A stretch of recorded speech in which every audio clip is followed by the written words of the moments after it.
kažkaip nutariau, kad reikia bandyti Vilniuje. Ir Vilniuje įstojau žurnalistiką, patartas klasiokės, sakė, tau patiks, nes labai mažai reikia mokytis.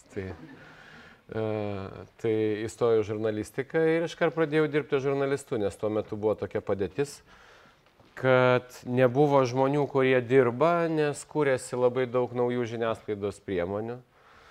LNK, TV3 tais metais įsikūrė, kai aš pradėjau.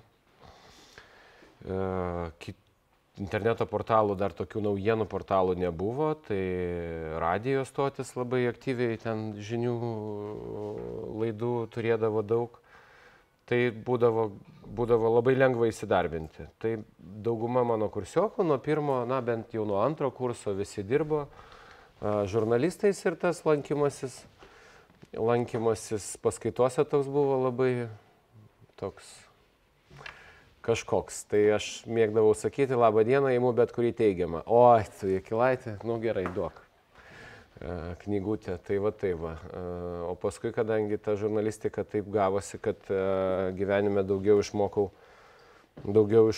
turbūt dirbdamas negu mokydamasis, tai vis tiek kažką reikia gyvenime išmokti, tai pastudijavau tarptautinius santykius ir politikos mokslus. Tai tas kažkiek davė tokių bendresnių gal žinių, suvokimo teorijos. Na, aišku, teoriją aš tikrai gilinosi į žurnalistikos teoriją visada ir manau, kad norint nesilaikyti taisyklių, jas reikia tobulai mokėti pirmiausia. Kad kurti savas reikia labai gerai žinoti anksčiau sukurtas. Tai tais principais vis tik tai vadovaujuosi ir pats ir patariu kitiems. Taip pat esu mokęsis Jungtinėse valstijose, esu studijavęs tokioje programoje, kur mes keliavom per žymiausius Amerikos universitetus, pradedant Yale'u, Columbija, Stanfordu ir kitais geriausiais universitetais. Ten mokiausi truputėlį politikos mokslų su grupe iš įvairių Europos šalių sudaryta po vieną žmogų surinkta. Tai mes jau praėjo 10 metų ir kiekvienais metais renkamės ir štai šį savaitgalį buvome susitikę Islandijoje su pas kursioką vieną svečiavomės Islandijai. Irgi tokia gana intensyvi programa, nes mes labai mažai pramogaujame, stengiamės susitikę taip pasisemti kiek įmanoma kažkokios tai naudos. Tai ir vakarieniavom su Islandijos ministru pirmininku buvusiu, kuris sukėlė pasaulinę ekonomikos krizę, pradangino visus Europos pensijų fondų pinigus. Tai buvo labai įdomu pabendrauti su žiniasklaidos, politikos žmonėmis. Tai tokia bendruomenė mūsų yra iš visos Europos ir mes kiekvienais metais vieną kartą metuose susitinkam. Politikos yra žmonių, yra žiniasklaidos žmonių, kai kurie išėję į verslą.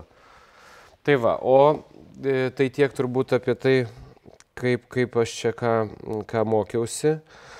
Apie darbą, tai iš esmės buvo jau daug labai pasakyta, bet aš gal pasakysiu, ką aš dabar darau daugiau. Tai be to, kas buvo paminėta, be tų laidų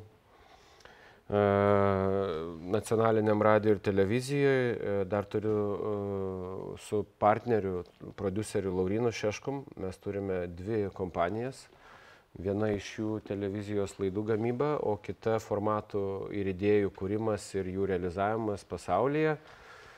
Tai mes Lietuvoje kūrėm daugybę laidų, aišku, aš ten pats tiesiogiai nekontroliuoju, bet kaip dalyvis to proceso, kaip partneris, kaip savininkas įmonės. Tai mes darom ir pramoginių įvairių, kaip pavyzdžiui, nežinau, ten šokių projektai, kurie buvo kuriami per LNK televiziją mūsų, čia dabar Skonis, po to bus Ledas. Per LRT mes kūrėme daugybę produktų kaip ten Tūkstantmečio vaikai, Lyderiai, Žinių viktorina, taip pat Auksinis balsas, projektas ten su tuo gyvu orkestru. daug įvairių televizijos projektų. Mūsų įmonė šiuo metu Lietuvoje yra pati didžiausia televizijos laidų kūrėja. Taip pat mes užsiemam idėjų pardavimu ir tų televizijos formatų pardavimu į užsienį. Tai nuo naujų metų paleidžiame Latvijos tūkstantmečio vaikus, ne Latvijos, tai vadinasi Latvijos Bjarni, Latvijos vaikai projektas, nes jie neturi nei tūkstantmečio, nei nieko, jie vos 100 sulauks po 5 metų. Tai Estijoje taip pat keletą televizijos projektų, tokių kaip Estija gali, pagal lietuvišką mūsų analogą, kur mes darom Lietuva gali projektą apie verslumo skatinimą regionuose. Taip pat Baltarusijoje pasirašėm 4 metų laidų gamybos sutartį ir kas labai netikėta, mes pardavėme licenciją, buvo Lietuvoje toksai talentų laida 2 minutės šlovės, kurią irgi darė mūsų įmonė, tai mes ją pardavėm Kinijos centriniai televizijai, o tūkstantmečio vaikus dar ir Malaizijos visuomeniniam kanalui. Tai va tokie, čia dar nėra aišku įsivysčiusi ta veikla, bet pirmi žingsniai tai yra tokie. Na tai va, tai daugmaž tiek, paskui laisvai, jeigu norit kažko klausti, tai gal taip demokratiškai bendraujam, neklausykit to mano monologo ilgo. Tai va, tiek apie save. O apskritai, ką aš norėjau pasakyti ir ką aš galvojau, kad aš norėčiau padiskutuoti šiandieną, tai turbūt apie tai, ką gyvenime veikti ir ko neveikti. Tai aš nežinau, ką daugelis studijuoja ir kaip daugelis įsivaizduoja savo gyvenimą, bet man apskritai atrodo, kad Lietuvoje yra vienas iš esminių dalykų, vienas iš pačių blogiausių, man taip atrodo, tai yra, kad žmonės Lietuvoje ir jauni stengiasi būti pakankamai geri. Pakankamai geri, ką aš turiu omeny? Aš turiu omeny, kad žmonės tarsi nusiramina, būdami pakankamai geri. Aš esu pakankamai geras, lyginant su kolektyvu, lyginant su aplinka, su klase, su grupe, aš pakankamai geras, man pakanka būti pakankamai geru. Tai man atrodo, kad tai yra tokia, lūzerio filosofija ir jinai niekada niekur nenuves. Žmogus, mano galva, žmogus siekiantis kažkokių tikslų, jisai turi pirmą atsakyti savo į klausimą, kur jis gali būti pats geriausias, kurioje srityje. Net ne kurioje srityje, o kurios srities kurioje srityje, turbūt taip, nes aš turbūt irgi niekaip negalėčiau užsiimti visą televizinę veiklą. Aš užsiemu tik tai tam tikrą veiklą, kaip ir daugelis turbūt negali užsiimti ten vien kažkokiais tai bendrais dalykais, bet labai konkrečiai, jeigu žmogus atsako savo klausimą, kur jis turi patį didžiausią konkurencinį pranašumą, kur jis galėtų turėti ateityje patį didžiausią konkurencinį pranašumą lyginant su kitais aplinkos žmonėmis, visuomenės nariais, ar lyginant su miestu, Lietuva ar pasauliu, kur tai bebūtų, kur yra ta niša, kur aš galiu būti pats geriausias. Arba tikėtina, kad aš turėsiu patį didžiausią pranašumą ir būtent susikoncentruoti tik tai į vieną sritį. Aišku, tokia specialybė kaip žurnalistika, tai čia apskritai yra diletantų užsiėmimas, nes žurnalistai niekada nieko nesupranta, jie supranta truputėlį visko po biškį, tai kaip aš sakau, universalumas yra tiesus kelias į degradavimą. Tai toj profesijoje aš ir veikiu, bet kas liečia savęs suvokimą, tai man atrodo, kad pirmiausia, žmogui reikia atsakyti į klausimą, kur aš galiu būti pats geriausias. Ir apskritai, visur, kur be pasižiūrėsi, aš matau tą bėdą. Kur, nežinau, ar versle, ar politikoje, tos ambicijos neturėjimas, ar visuomeniniam kažkokiam gyvenime ambicijos neturėjimas, jisai priveda prie to, kad žmonės, kaip buvo, pasiekė tam tikrą lygį ir jame sustoja. Tai visada reikia kažkaip tai bandyti save įpūsti tos ambicijos, energijos, kad nusibriežti savo vis kitą tikslą, į kurį galima būtų pasiekti, nes kas iš to? Jeigu mes, aišku, nebent žmogus save suvokia, kalbėdamas apie savo ateitį, apie kažkokį dvasinį, menišką tobulėjimą ar ten dar kažkokį kitokį, viskas tvarkoja. Bet jeigu mes šiuo metu kalbam apie profesinį tobulėjimą, apie tam tikrą karjerą ar, nežinau, aukštus pasiekimus, tai tik tai ten, kur tu gali būti pats geriausias, kito kelio nėra. Ir jeigu atsakyti savo, kad aš noriu būti geriausias būtent šitoj srityje ir nuosekliai jos siekti, nes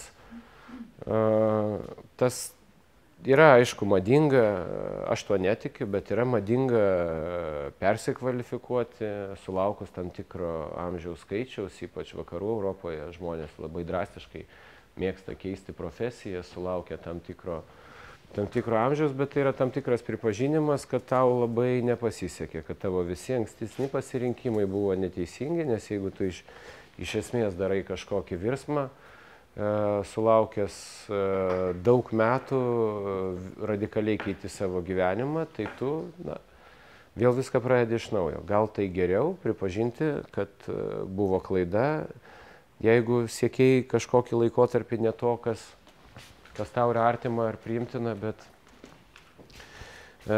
mano galva, jeigu įmanoma atsakyti dar studijų metais savo į klausimą, kur aš galiu būti pats, ar net mokykloje, ar geriausia, gal kuo anksčiau, tuo geriau, atsakyti savo į klausimą, kur aš būsiu pats geriausias, tai būtų esminė mano žinia, kurią aš norėčiau perduoti, o gal keletą klausimų ir paskui aš toliau kažkur nuvažiuosiu.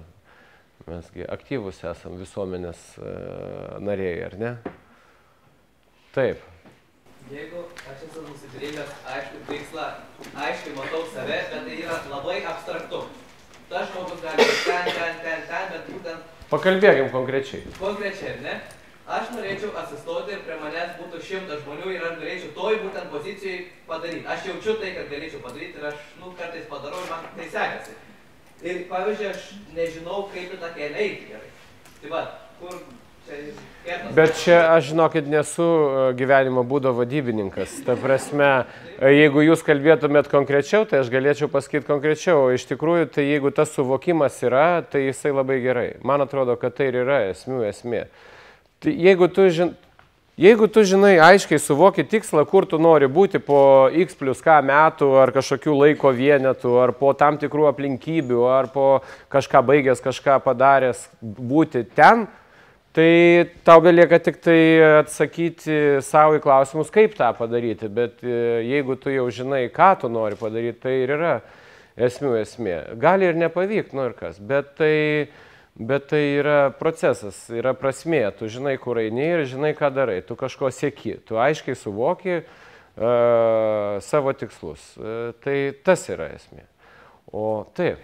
O kad tai jūs pats supratot, kad norite daugiau, ko dabar esate? Aš, kad noriu dirbti žurnalistu, aš supratau įstojęs į žurnalistiką. Prieš stodamas aš, tiesą sakant, visai taip negalvojau.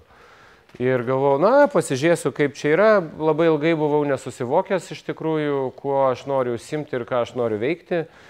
Ten buvo bandymų stoti ir į karo akademiją Amerikoje ir tam skyriau labai daug savo laiko. Ir ten laikiau įvairiausius egzaminus ir taip toliau. O kai įstojau į žurnalistiką, kažkiek prisiliečiau iš karto prie žurnalistikos, nes dar metus laiko gyvenau Kaune, važinėjau į paskaitas Vilniuje ir tuo pat metu Kaune dar buvo toks dienraštis, dabar jau, man atrodo, virto priedu, Laikinoji sostinė. Tai šiek tiek rašinėjau į Laikinąją sostinę ir M1 žinių tarnybai dariau reportažus iš Kauno. Tai čia buvo pirmam kurse. Tai tada kažkaip ir supratau, kad visai gerai. Visai gerai ir po to kitą vasarą pradėjau jau dirbti televizijoje, kaip ir sakiau, nes priimdavo visus.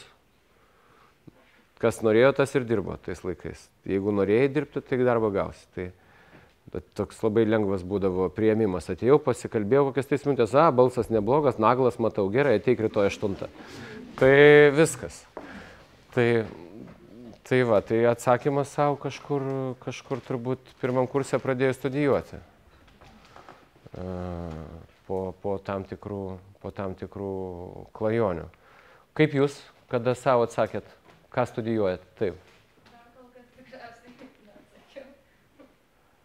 Na tai va, tai ir yra turbūt esminis apsisprendimo momentas, kur ir ką siekti, kur galima pasiekti.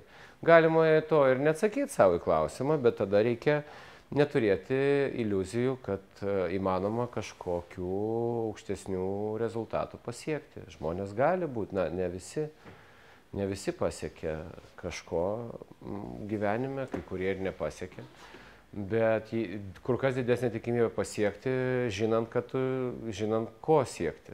Nes tiesiog švaistyti savo laiką darbe, dirbant darbą, kuris yra neįdomus, kuris nekelia aistros, kuris nesutampa su pomėgiu, tai yra išvis idealus dalykas, kai darbas, hobis ir dar kažkas sukrenta į vieną, tai tikrai didesnė galimybė pasiekti aukštesnių rezultatų.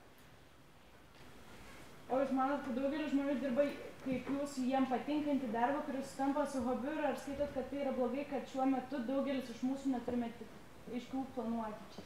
Aš nežinau, ar daugelis iš jūsų neturi. Pas mus įmonėje, įmonė, tai čia toks, niekad mes jas nevadinam įmonė, kontoroje mes taip vadinam savo tą vienetą. Dirba 30 žmonių, kurie ateina iš ryto į darbą, iš tų 30 tų, kurie kiekvieną rytą ateina į darbą. Šiaip ten susijusių, tai ten, manau, kad virš 100, jeigu nedaugiau, visų įvairių laisvai samdomų asmenų. Ir aš nemanau, kad yra bent vienas iš tų 30, kuris dirba darbą, kuris jiem nekeltų aistros. Nėra pas mus tokių kalbų, kad mano darbas baigėsi. Tai iš vis yra, tai yra, niekada niekas to nėra pasakęs ir net neįsivaizduoju situacijos, kad kas nors tai pasakytų. Yra visiškai demokratiška aplinka, mes niekada nežiūrim, nei kada žmogus ateina į darbą, nei kada iš jo išeina. Darbai yra tam, kad juos padaryti, o ne kad darbe būti. Yra mūsų tokia filosofija, vieni yra, kai kurie redaktoriai laidų yra, kurie dirba naktimis. Jiems naktimis yra patogiau. Ir tų žmonių dieną nebūna, jie staiga ateina 6 valandą į darbą vakare ir žiūri, kad jisai viską padaro. Tai koks skirtumas? Jiems patogiau dirbti naktimis. Tai aš nesakyčiau, kad žmonės, bent jau aš gal tokioj specifiniai srity dirbu, kur yra gana kūrybiška aplinka, bet aš nesusiduriu su tuo, kad žmonės būtų neatsakę savo į klausimą, ką jie nori veikti gyvenime. Tikrai tas principas, kad mes šiandien darome žymiai geresnę laidą, negu padarėm vakar, o rytoj darysim kur kas geriau, negu padarėm šiandien, tai jisai galioja ir šitame apskritai versle ar veikloje kūrybinėje, televizinėje niekam nerūpi, ką tu padarai vakar. Taip jau yra, labai žiauru, bet niekam nerūpi, ką tu padarai vakar, rūpi tik tai, ką tu gali padaryti šiandien.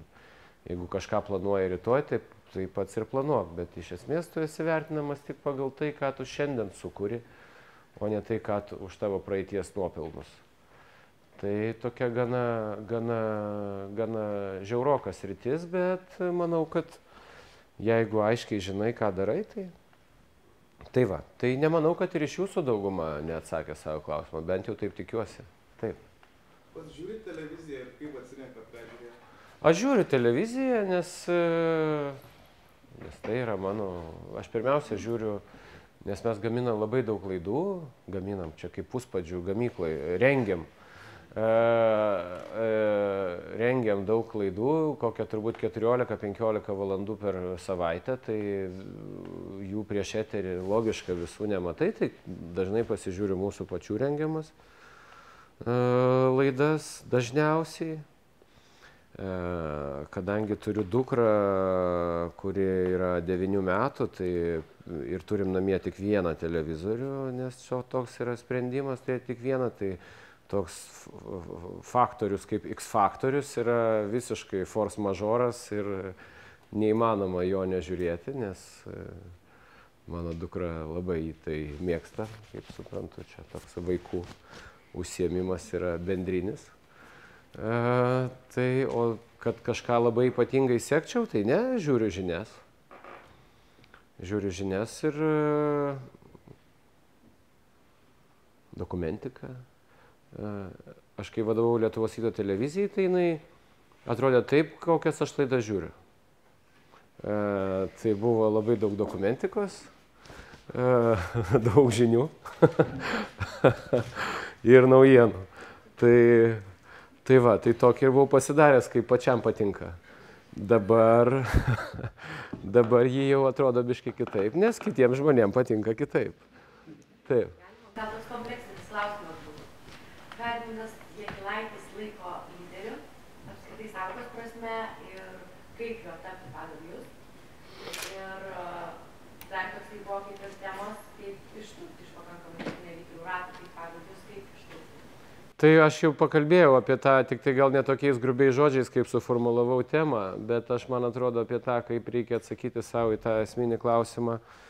Į esminį klausimą tai jau pasakiau, tai ir būtent ir yra tas ištrūkimas iš to pakankamai gerų rato, kas iš tikrųjų yra žmonės, kurie, jeigu jie nori būti pakankamai geri, jie nenori būti nieko, mano galva. Nes tik tai vienintelis kelias, noras būti geriausiu, jis gali žmogų varyti į priekį, geriausiu iš visų. Ne iš kažko, iš visų. Pats geriausias iš visų. Tai vat, ar to pasieksi, ar to nepasieksi, tai nežinau, ar tai yra pasiekiama, bet kad toks noras turi būti, kuris varytų tave į priekį, tai man atrodo, tai yra akivaizdu.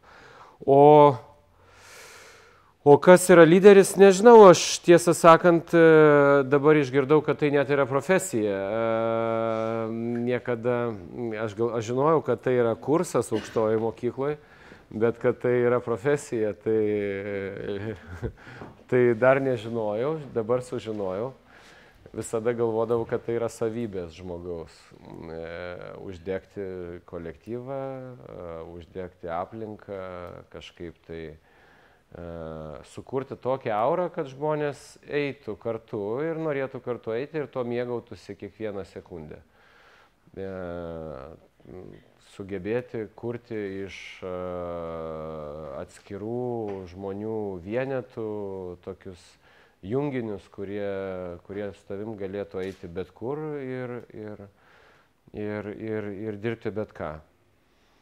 Tai aš taip įsivaizduoju, kas yra lyderystė, kad išaiškinti žmonėms, perduoti savo idėjas, tikėjimą tam tikrais dalykais. Ir jeigu kažkoks junginys ar vienetas tiki ar gyvena tą pačią idėją, kurią jiems įkalbėjo ar įtikino ar suteikė kažkoks konkretus žmogus, suprask lyderis, tai aš vadinu lyderystę. Daugiau nieko kito, bet lyderystė apima labai daug žmogiškų savybių. Pirmiausia, tiesumą, atvirumą, sąžiningumą, bet tų neįmanoma niekaip. Tai, kas yra reikalaujama iš kitų, pirmiausia, netgi hipertrofuotai turi būti realizuojama paties, nes niekada žmonės netikės tauškalais, jeigu tu to pats nedarai ar ne, aiškink vaikam, kaip žalinga rūkyti, rūkydamas. Tai gali bobutei papasakot, ne? Nes žmonės yra kritiškai vertinantis aplinką dažniausiai. Tai čia lygiai tas pats, tu negali žmonių reikalauti kažkokių aukštų rezultatų, pats jų nepasiekdamas, arba atsidavimo, darbui, aistros, kažkokios meilės, pats jos nedemonstruodamas. Tai tas, jeigu kalbėt apie profesinę veiklą, tai pirmiausia asmeninis pavyzdys. Kaip tu pats elgiesi, taip ir žmonės elgiasi. Įmonėje, kurioje dabar aš dirbu, toj mūsų kontoroje nėra išėjęs nei vienas žmogus nuo pat jos įkūrimo. Įmonė yra 5 metai. Tik tai ateina žmonės, nes įmonė vis plečiasi ir plečiasi. Mes turim ambiciją kiekvienais metais augti 100%. Kiekvienais metais įmonė turi augti 2 kartus, nes maža įmonė, jeigu jinai neauga mūsų įsitikinimu 2 kartus, tai jinai neauga iš viso. Didelės įmonės, taip, jos gali augti ten po 7, po 8%, dideli koncernai, bet mažos įmonės, kad ji būtų sveika ir galėtų gerai funkcionuoti, tai turi augti 2 kartus. Tai kol kas mums tai pavyksta augti kiekvienais metais 2 kartus ir žmonių atitinkamai irgi vis daugėja ir daugėja, bet per visą laikotarpį nėra neišėjęs nei vienas žmogus. Tai turbūt reiškia tai, kad mes su mano kolega Laurinu Šeškum mes nemeluojam žmonėm. Mes elgiamės taip, kaip ir patys sakom, kad reikia elgtis.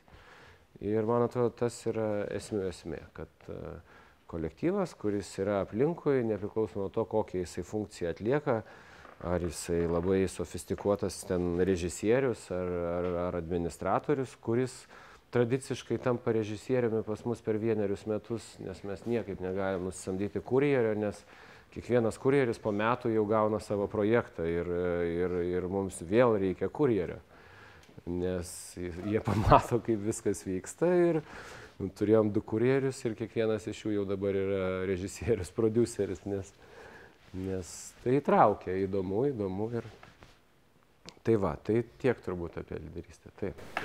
Jeigu jūsų įmonė atsirastų neigiamas žmogus, ta prasme neigiamų emocijų gyventojų ir kad ir būtų geras specialistas, bet pradėtų neigiamumų krėsti aplinką, ar jūs imtumėt drastiškų priemonių atleisti šitą? Taip, pas mus buvo labai panašus atvejis, vat, kaip jūs kalbat, yra žmogus, kuris per susirinkimus visi tenai, klausykit, praeitą savaitę dirbam 8 valandas, padarėm tą ir tą, ten visi, oi, kaip fainai, ir vienas žmogus nuolat bumbėdavo, bumba. Ir mes vieną kartą taip kažką pasakėm, antrą kartą pasakėm ir sakau, žinai ką, pastebim, pasižiūrim, kaip čia kas atrodys. Kokias 2-3 savaitės nieko nes. Ir ta visa bendra geroji aura, tą žmogų suvalgė ir staiga jisai ateina vieną rytą ir sako, klausyk, kaip vakar pavarėm. Nerealiai.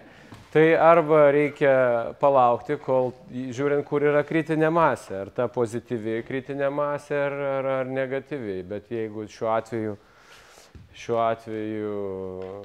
pozityvi, tai žmogus gali pasikeisti ir jo požiūris gali pasikeisti. O kada žmogus pozityviai masto, ne ką jis dar privalo padaryti, o ką jis dar gali padaryti, ką jis dar nori padaryti, kaip jis dar gali pats prisidėti, jeigu taip yra mąstoma, tai tas užkrečia ir ta bendra aura yra daugmaž tokia. Ir pavyzdžiui, nežinau, mes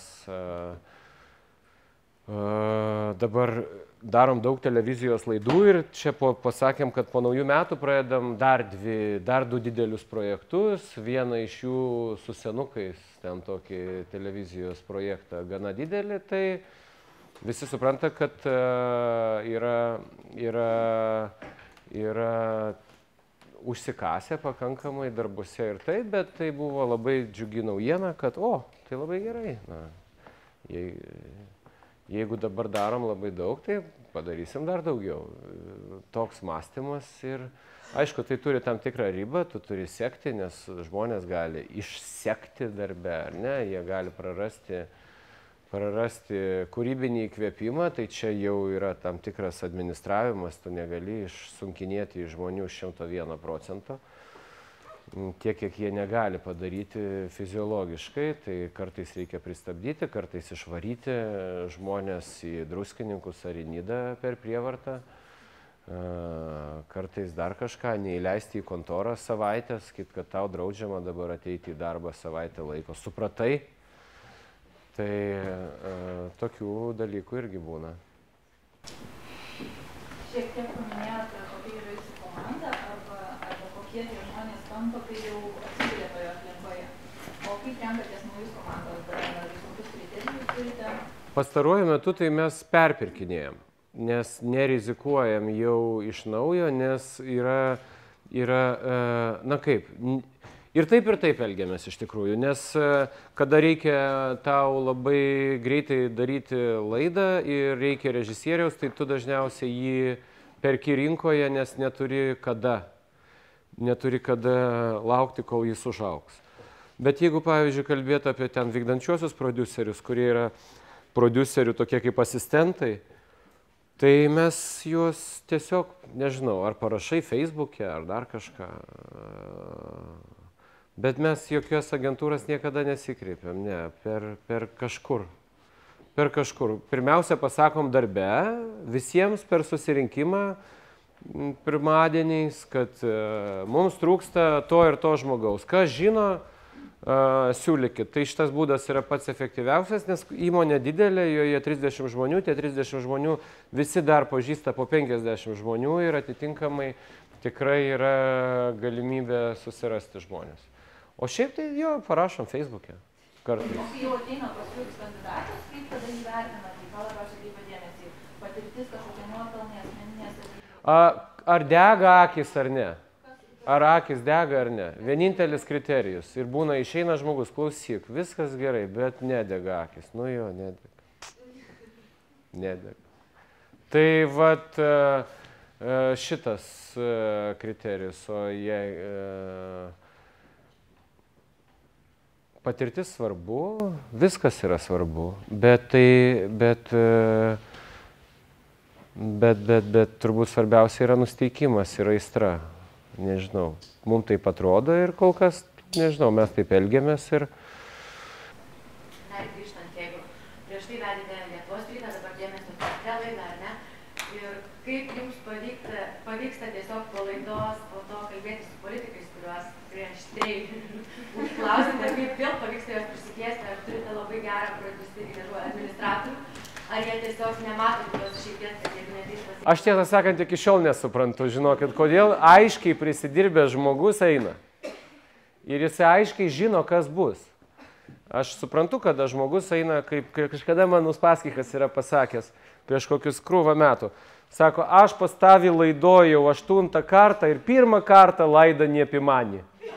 Tai jis taip žmogus džiaugiasi, kad jisai galėjo diskutuoti apie kažkokią visuomeninę problematiką, nes visada, kai ateina, tai taip ir būna. 1 kartą laidą neapimani. Tai nežinau, kodėl jie eina, nežinau. Pasakykit, per jūsų darbo istoriją, ar jums kada teko sutikti pakankamai gerų lyderių? Taip, žinoma, aišku. Arba pakankamai blogų lyderių? Tai pakankamai blogų lyderių mes juos visi žinom, ar ne?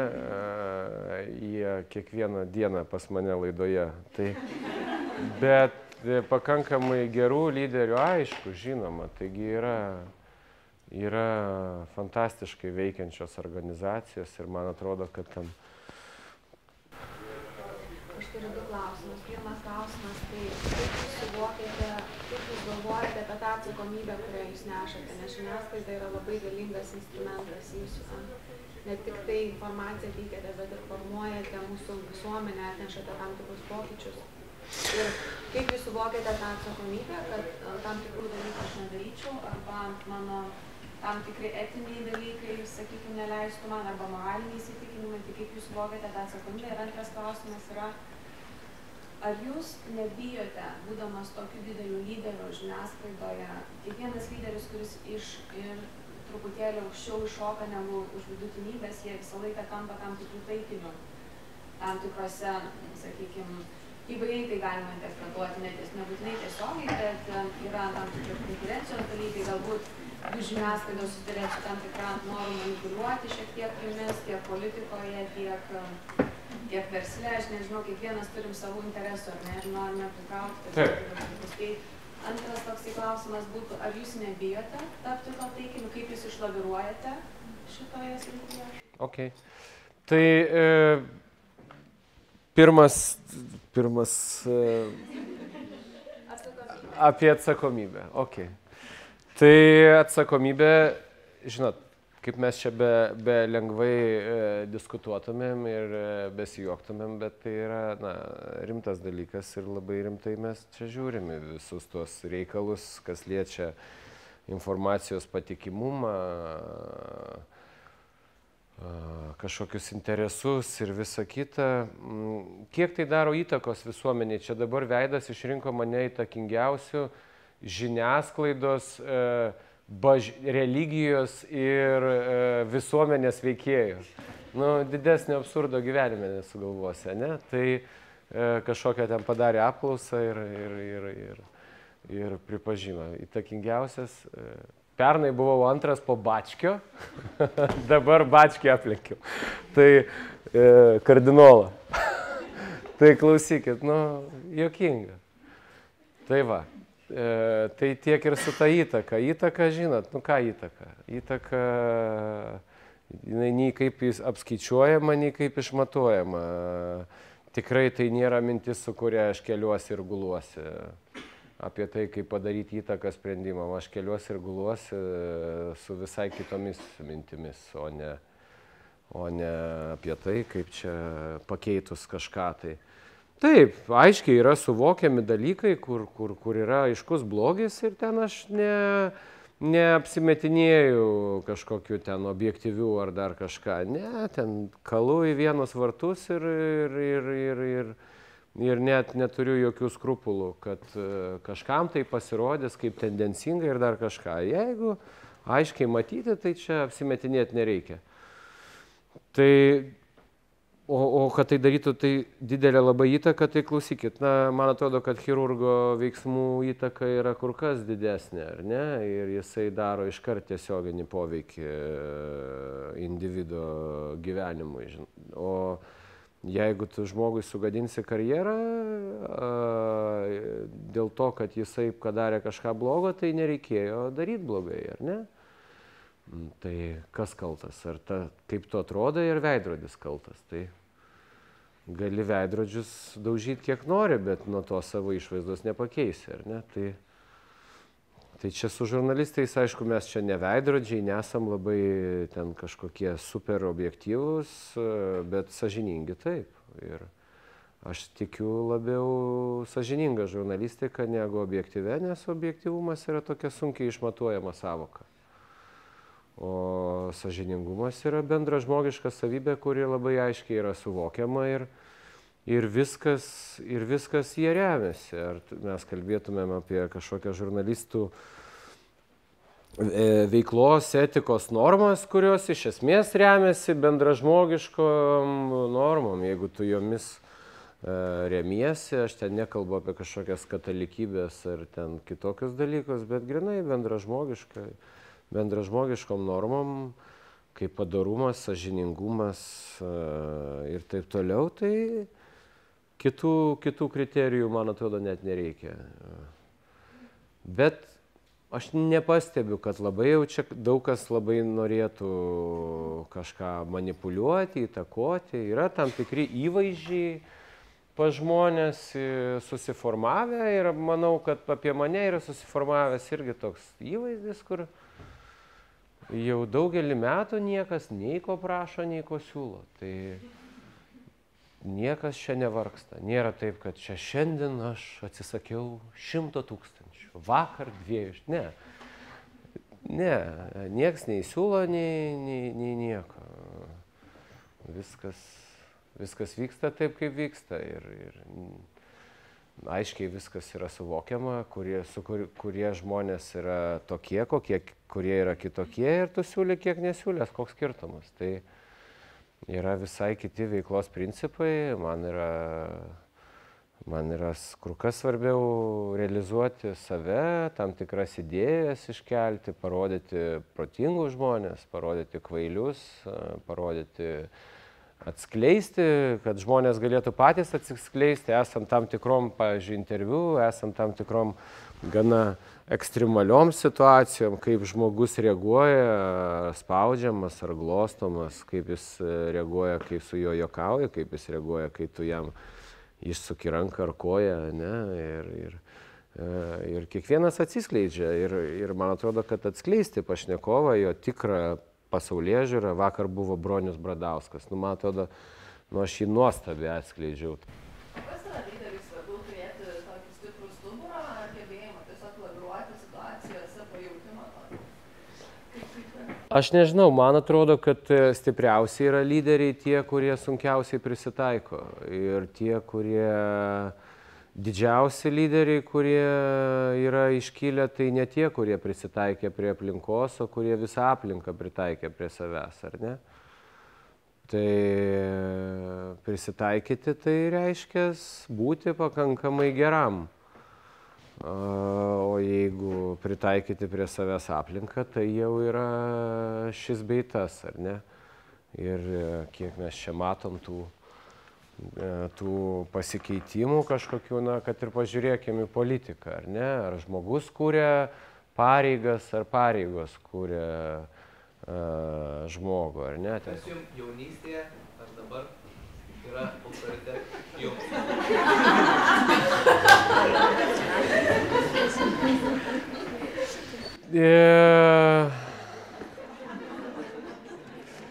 Sako, kada nueini į naktinį klubą ir mergina tau sako, jūs reiškia šakės.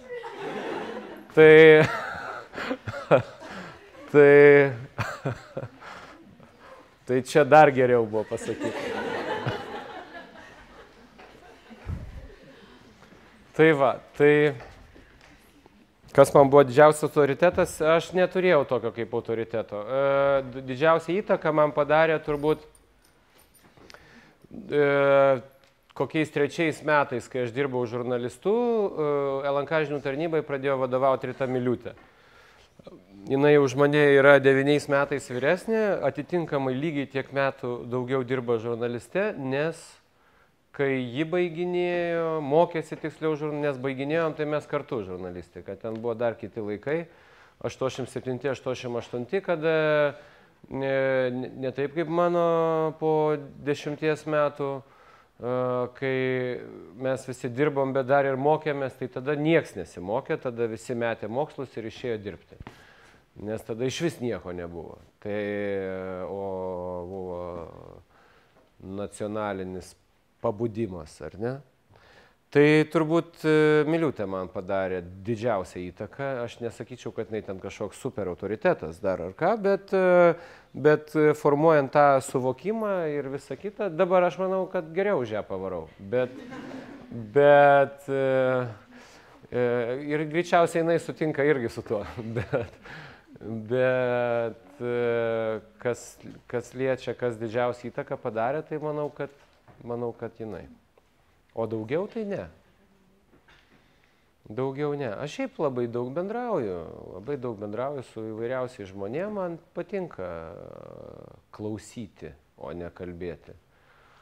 Man labai įdomu girdėti kitų žmonių mintis ir aš labai daug bendrauju, tai nebūtinai reiškia kažkokį lėbavimą po darbo, bet bendravimas su žmonėm, tai aš į dieną turiu net ir kokius 3-4 pokalbius, kurie nėra vedini tos dienos gyvenimo ritmo. Aš šiaip susitinki su žmogum pasikalbėti, kas šiais laikais beveik nevyksta, o aš tai darau nuosekliai ir stengiuosi minimorum vieną tokį pokalbį per dieną susės su kažkokiu žmogum, pasikalbėti, kaip čia jam tas atrodo, kaip anas atrodo. Ir visada kyla minčių, nes jeigu kalbi su protingesniais už save, o žurnalisto tas yra dalykas, kad tu kiekvienoje srityje randi protingesnį už save, nes tu realiai neišmanai nieko, nes tu neišmanai realiai labai gerai, neišmanai nei vienos srities, išskyrus tą tiesioginę profesiją, žurnalistiką, kaip technika ar technologija. O realiai kiekvienos srities specialistas, jisai už tave toje srityje yra geresnis. Tai visada kyla įdomių minčių ir visokių įdomių pamastymų. Tai gal iš tikrųjų tas tikrasis lyderis ir yra tas žmogus, kuris stengiasi kaskart kažko išmokti, nepasakyti, aš esu geriausias ir man daugiau nereikia tobulėti. Aš tai nežinau, ar... Taip, aš nežinau, ar tai yra taip, ar tai yra... kažkokio lyderio savybės. Su lyderiu yra taip, jis matosi. Jis matosi. Taip, jis gali, žmogus, kodėl kažkas turi sakyti, kas yra lyderis, kas nėra lyderis. Matosi, bent jau aš matau akivaizdžiai, yra žmonės, kurie sugeba uždegti kitus žmonės. Yra, aiškiai, tu matai. ir tu jį meski bet kokią terpę ir staiga žiūri, kad, nežinau, čia būna vaikai, kur nors būrys vaikų ir staiga visi vaikai pradeda daryti tai, ką daro vienas vaikas. Ir tai daro labai nuoširdžiai ir seka paskui ir visi klauso ir taip yra. O tas nei vyresnis, nei dar kažkoks, tiesiog vienas iš jų pačių, bet visi daro tai, ką daro vienas. Ir visi klauso, o vienas viskam vadovauja ir visi dėl to laimingi. Tai galima tada teigti, kad lyderystė tiesiog yra toks bruožas, su kurio žmogus gimsta?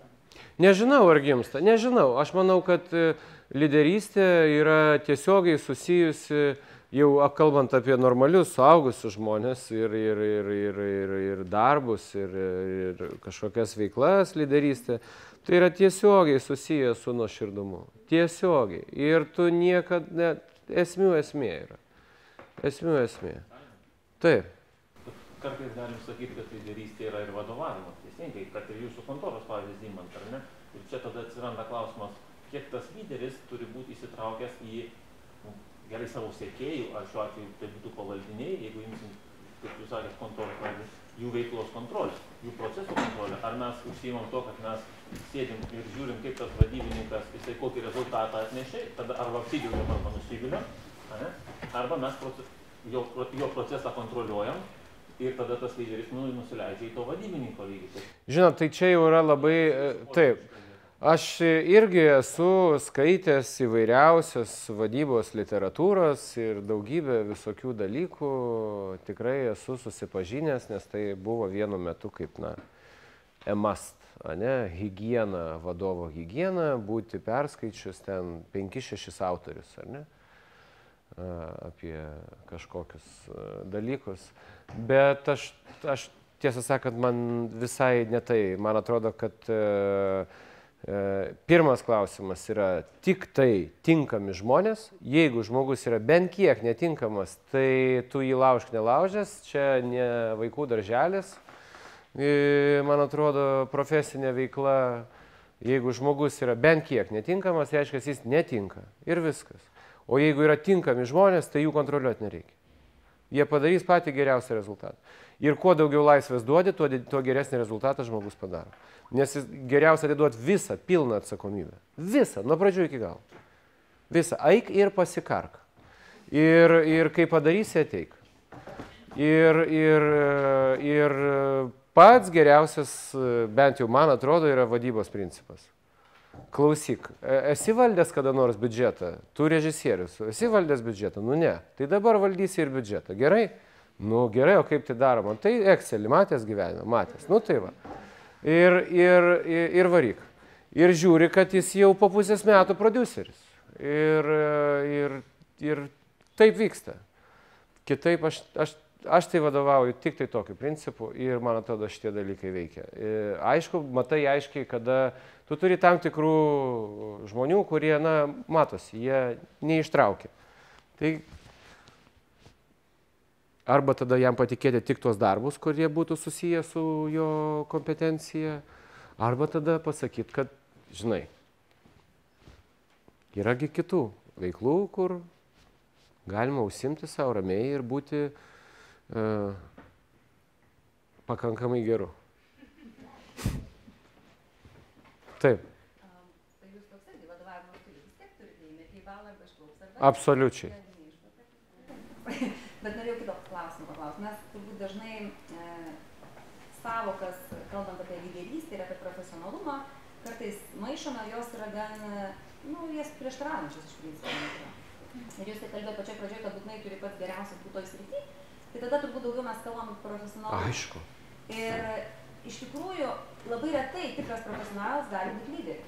Todėl, kad jo mąstymas, jisai nukreiptas, jeigu, aišku, žurnalistikoje yra visiškai kita specialybė, todėl, kad tu privalai visko daug žinoti tam, kad tu būtum lyderis. Bet, pavyzdžiui, paimkime, čia jeigu mes KTU esame, tai yra inžinierius, yra mokslininkas, yra, nežinau, medikas, kuris turi visą tą savo laiką skirti tik tai savo profesiniam tobulėjimui. Ir jisai iš tikrųjų labai tampa, neįdomiu socialiai žmogumi, todėl kad jisai neturi laiko domėtis ir jisai netgi lyderiu netampa. Tai vat, kaip čia šitoj vietoj? Aš tai manau, kad laiko tai visada yra. Laiko yra visada. Bent jau man tai visada aš turiu laiko. Nes aš jo, kai manęs klausia, ar tu gali rytoj 11, sakau, aš negaliu niekada, todėl prisitaikysiu. Nes aš šiaip užsiėmęs visada esu, bet nėra tų darbų, kuriuos tu negalėtum tuoj pat, negalėtum paslinkti. O kalbant apie tą, kur pradžioje kalbėjau, pakankamai geras ir geriausias, tai žinoma, aš kalbu apie profesionalumą, akivaizdu, ir aš kalbu apie tai, kur tu gali duoti daugiausiai naudos, daugiausiai pridėtinės vertės sukurti ir taip toliau. Kur turėti sąlyginai mažiausią konkurenciją dėl tam tikrų tavo įgūdžių, tai nėra vien kažkoks dvasinis, moralinis apsisprendimas, ką veikti gyvenime. Tai yra suvokimas savęs tam tikroje rinkoje, kur aš turėdamas tam tikrus gebėjimus ir turėdamas polinkį į tam tikrą sritį, jeigu aš tos gebėjimus išvystysiu iki tiek, kur aš tada atsidursiu. Kiek aš turiu ir tų gebėjimų. Gal aš tada pavystysiu juos, mano vaikas, jisai ir muziką lanko, bet tuo pat metu aktyviai ir sportuoja. Ir yra tam tikras laikotarpis, kada, nežinau, atsiskleis savybės, ar ne, ir Čiurlionio mokyklą, ir tenisą, ir baseiną vaikšto. Tai matosi, kad yra ten vienas kažkoks gebėjimas, kitas, bet ateina kažkoks kritinis amžius, kada tu vis tiek turi prioritetus padaryti. Nebus taip, kad žmogus siektų ir aukštų sportinių rezultatų ir dar būtų genialus violončelininkas. Nu, to nebūna. Nes laiko tada pritrūksta. Tai taip ir su profesionalu, su bet kuriuo. Jeigu aš įdėsiu tam tikras pastangas, kad aš pasiekčiau tam tikrą lygį, kur aš tada atsidursiu. Tai yra visiškai sausas matematinis išskaičiavimas plus paremtas emocija dėl to, kad ar tai man įdomu ar ne. Ar tai man kelia aistrą ar ne. Ar iš tikrųjų man tai patinka.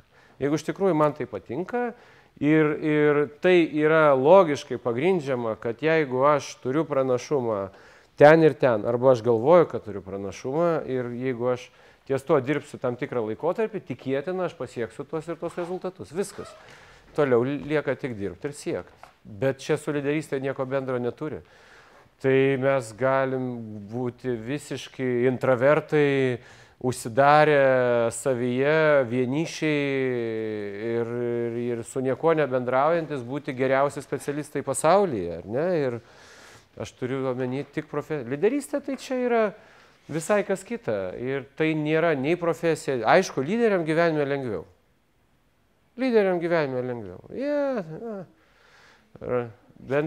Paprasčiau randa bendrą kalbą, dažniausiai neturi kažkokių sienų bendraujant su kitais žmonėmis, lengviau pritampa, tokie. Tai va. Ne, ten buvo klausimas jau labai ilgai. Aha.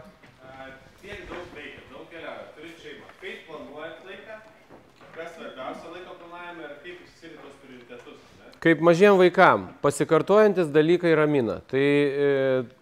Taip, ritmas. Jeigu keltis tuo pat metu, jeigu gultis tuo pat metu, jeigu tą daryti irgi stengtis tuo pat metu, tai suaugęs nuo vaiko nelabai ko skiriasi. Tai irgi, šiandien diena kitokia, nes aš turėjau važiuoti Kauną, bet realiai jį prasidėjo lygiai taip pat. Aš važiavau į sporto klubą, po sporto klubo sėdau į mašiną, tai mano kiekviena diena aš pradedu sporto klube, be 10:08, baigiu 9 valandą, tada 10 valandą susirinkimas ir po susirinkimo aš jau pradedu kažką bimbinėti. Ir prabimbinėjau iki 6-7, tada laida ir tada namo. Ir taip kiekvieną dieną. Ir kai ilsiuosi, niekad nedirbu. Ir savaitgalį, jeigu nėra to degančio darbo, kurį atlikti, bet tikrai degančio, nes tų tokių neva degančių, tai jų pilna. Bet kas iš tikrųjų dega? Tai niekad aš nieko nedarau. Jeigu aš ilsiuosi, tai aš ilsiuosi. Ir nepaisant to, ką aš čia viską šnekėjau, darbas nėra svarbiausias dalykas gyvenime. Gyvenimas yra svarbiausias dalykas gyvenime. Darbas yra labai svarbu, bet tikrai nesvarbiausia. Nepaisant to, kad mes čia kalbam labai daug apie darbą. Darbas yra darbas. Darbas yra darbas, kaip savęs realizavimo, tam tikra priemonė. Bet ne ką mažiau gyvenime svarbu yra pomėgiai, aplinka, nes aš nesakau šeima, nes žmonės gali būti laimingi ir be šeimos, gali būti laimingi ir bendruomenė, ir vieni. Čia vieningo modelio nėra, bet turiu asmeninis gyvenimas, pomėgiai, visa kita. Tai yra svarbiau negu darbas. Ir jeigu tai sugebi taip prioritizuoti, man atrodo, aš tai taip ir susidėliojęs. Man darbas labai svarbu, nes tu gali realizuoti save, uždirbti pinigų, patenkinti savo poreikius ir taip toliau. Tai yra labai svarbu. Bet pats gyvenimas yra svarbiau negu darbas. Taip. Sakykit, kokie paties hobiai yra? Ką aš darau? Hobis, taip. Aš turiu tokį hobį, kuris yra kaip hobis, kuris nesusijęs su sportinė veikla, nes aš gana daug sportuoju. Tai aš žaidžiu tenisą, buriuoju burlentę, keletą kartų į savaitę vaikštau ten į tokią mankštą, pilatės. Ten visą kaip darau su savo kūnu. O šiaip tai aš vienintelį pomėgį turiu, tai yra bitininkavimas. Aš laikau bites. Turiu savo medaus, turiu bičių, turiu keletą avilių. Visi bijo, nieks neina, tada aš būnu iš tikrųjų vienas. Nueini, aš su jom pasišnekučiuoju, padainuoju. Čia kažkada jau gegužės 9, tai ten dainavau jom Dien Pobėdai. Ir turiu tokį pomėgį bites, bet čia aš atsivežiau tos avilius iš Kauno, nes mano senelis buvo bitininkas. Tai tęsiu tą užsiėmimą šeimos. Jo, giminės. Tai. O ką skaitot? Aš dabar skaitau dažniausiai arba istorinės knygas, arba memuarus. Man tai pasidarė įdomiausia. Aš tikrai nesu perskaitęs pakankamai grožinės literatūros, kad turėčiau iš tikrųjų aišku suvokimą, bet dabar tam kažkodėl neskiriu laiko. Aš skaitau memuarus. Šiuo metu skaitau Mannerheimą, Suomijos prezidentą, kuris laimėjo prieš Staliną. Tai skaitau jo dienoraščius ir labai įdomu. Prieš tai skaičiau Vytenio Andriukaičio knygą. 800 puslapių. Labai jo gyvenimo istorija. Man pakeitė visiškai nuomonę apie tą žmogų. Koks buvo keisčiausias epizodas nutikęs tiesiog neterio metu ar užkulisiuose? Kad nieko ten ypatingo nevyksta. Ne, aš jau žinokit, jeigu lubos griūtų, aš taip turbūt išlaikyčiau daugmaž tą tokį. Ten buvo su to paukšteliu. Su paukšteliu tai buvo paslėpta reklama. Tai yra, aš ilgai galvojau, ar aš galiu tą padaryti, bet pagalvojau, kad vieną kartą gyvenime tą padaryti galima. Atėjo Rinkevičius ir Ibelhauptaitė. Aš dar Lietuvos ryto televizijoje dirbau, jie darė projektą Lakštingalos sugrįžta. Tai yra projektas, kai geriausi Lietuvos operos solistai išsibarstę po visą pasaulį, sugrįžta į Vilnių dainuoti vieną kartą koncertą. Ir sako, blemba, neperka bilietų, klausyk, sako, mes čia turim tokią idėją. Tu aišku nesutiksi, bet čia turim tokią idėją. Kad Lakštingalos sugrįžta, taptų bendrinių žodžių junginiu. Nu ir pasirašiau. Ir kitą rytą šitam YouTube 150 000 peržiūrų.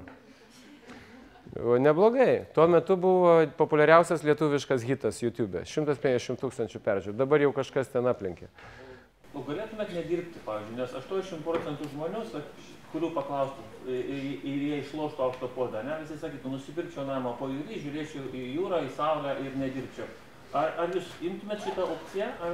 Aš manau, kad 1 000 000 litų niekaip nepakeistų mano gyvenimo. Absoliučiai niekaip nepakeistų, 10 taip pat. Nes aš čia turiu daug visokių filosofijų prisigalvojęs gyvenime, bet turbūt visų jų čia neskleisiu, bet tarkim, kai žmonės nori keisti darbą, tai aš visada sakau, kad tu gali keisti darbą tik tada, jeigu tau pasiūlo mažiausiai 2 kartus pinigų daugiau. Nes visa kita niekaip nepakeis tavo gyvenimo.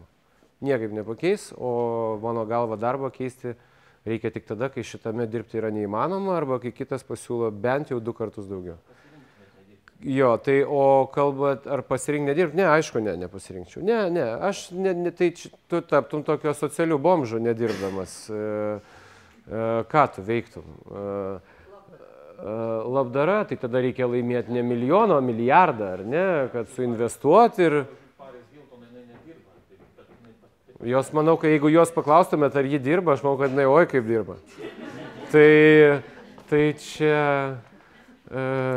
atskaitos taškas svarbu, kas kaip vertina, nuo kokio atskaitos taško. Ne, aš tikrai negaliu sakyti, kad aš dirbu ne dėl pinigų. Taip, aš dirbu dėl pinigų, nes iš niekur kitur skyrus darbą, tu jų negausi tų pinigų.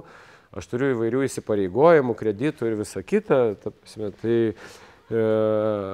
Tai čia yra visiškai akivaizdu, atsakomybė už šeimą, vaikus ir taip toliau. Bet darbas nėra vien pinigai ir tai yra akivaizdu, nes tai yra, man tai yra aistra. Ir aš manau, kad kažkada mes buvom 2 tokie politikos žurnalistai, vyrai, aš ir toks Audrius Eurusevičius, tokie, sakykime, prie pagrindinių, kur ten darydavom tas svarbesnės laidas. Tai vienas mano kolega yra pasakęs, vienas apsimeta, kad jam neįdomu, kitas, kad įdomu. Tai aš iš tų, kur apsimeta, kad įdomu. Aha, tikrai, aha. Ir paskui gal kartais reikia apsimetinėti, bet tas turi sukurti įspūdį, kad tai iš tikrųjų tau labai įdomu. Nes pirmiausia, žmogus įsijungęs televiziją turi matyti, kad tam, kas tai daro, yra pirmiausia įdomu. Kitaip tu nesudominsi. Nes jeigu tu klausi, tai kas čia, kas čia bus, tada nieko gero nebus.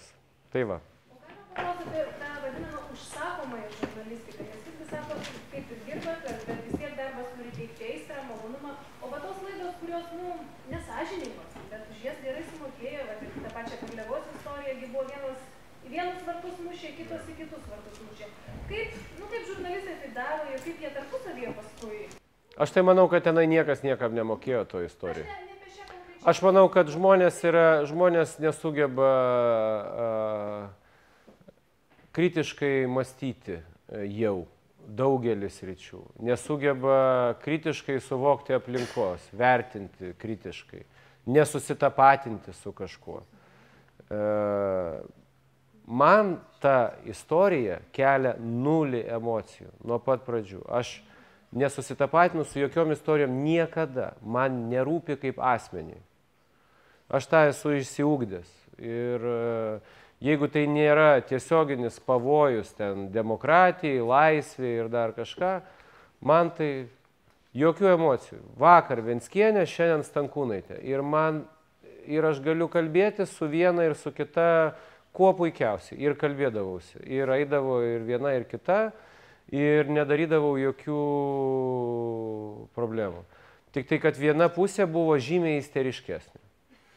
Viena pusė buvo visiškai isteriška, nes ten jiem aišku viskas degė. Kai žudai tiek žmonių, tai tau viskas dega. Pragaras po kojom, reikia kurti legendas. Tai dėl to buvo beviltiškas isterijos kelimas iš vienos pusės.